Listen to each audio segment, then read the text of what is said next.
ఏదో ఒక పాపం చేసావు, ఏదో ఒక తప్పు చేసావు, ఏదో ఒక చేయకూడని పొరపాటు చేసావు.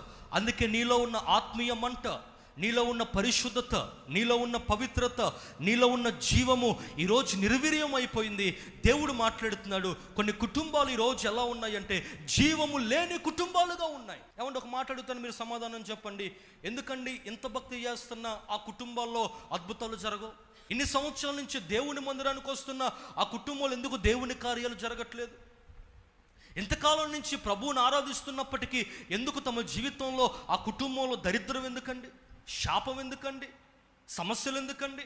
భార్యాభర్తలకు సమస్యలే, పిల్లలకు తల్లిదండ్రులకు మధ్య సమస్యలే, సమాధానం ఉండదు, సంతోషం ఉండదు, నెమ్మది ఉండదు, ఆనందం ఉండదు.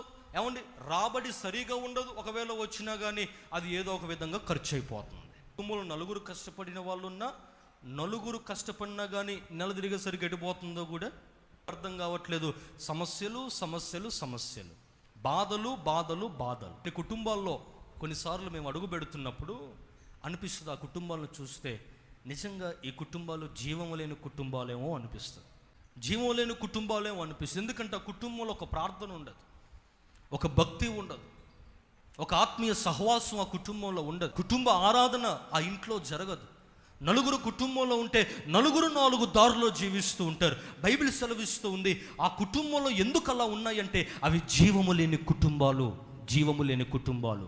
ఇంకో మాటలో చెప్పాలంటే యేసయ్యను తిరస్కరించిన కుటుంబాలు అవి. జీవము లేని యవనస్తులుగా కొంతమంది యవనస్తులు ఉంటున్నారు. వారికి లోకం మీద ఉన్నంత ఆశ దేవుని మీద లేదండి ఈరోజు. సెల్ ఫోన్ మీద ఉన్నంత ఆశ బైబిల్ మీద లేదండి ఈరోజు. మందిరానికి రా తమ్ముడు అంటే ఏదేదో కారణాలు చెప్పేస్తూ ఉంటాడు. అయ్యా బ్రదర్ దేవుని మందిరంలో కూర్చో అంటే ఏవేవో కారణాలు మాట్లాడుతూ ఉంటారు. ఏంటి జీవితాలు అంటే జీవము లేని యవన జీవితాలు ఇవన్నీ కూడా. ఈ రాత్రి దేవుడు మాట్లాడుతున్నాడు, అటువంటి వారు జీవితంలో ఓడిపోతున్నారు. మొన్న ఆ మధ్య ఒక సహోదరు నా దగ్గరకు వచ్చాడు, బ్రదర్ నా జీవితంలో ఎన్నో ఆశలు కలుగున్నాను. ఫైన్, మంచిదే, మరి ఏం చేస్తున్నాను? కష్టపడుతున్నాను.